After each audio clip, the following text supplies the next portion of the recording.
अस्सलाम वालेकुम रहमतुल्लाहि व बरकातहू।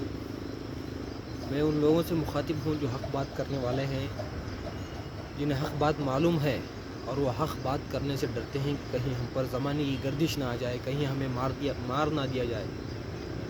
मेरी ये एक बात हमेशा याद रखिएगा, मौत और ज़िंदगी अल्लाह के हाथ में है। अगर आप लोगों के डर से हक़ बात बोलना छोड़ देंगे तो आपने कहीं ना कहीं शिरक किया, क्योंकि अल्लाह ताला ने फरमाया है, मेरे सिवा किसी और से मत डरो। हिकमत से काम लेने के बहुत सारे तरीक़े हैं। अगर हमारे आँखों के सामने अल्लाह के दीन की धज्जियाँ उड़ाई जा रही हों तो वहाँ क्या हम हिकमत से काम लें?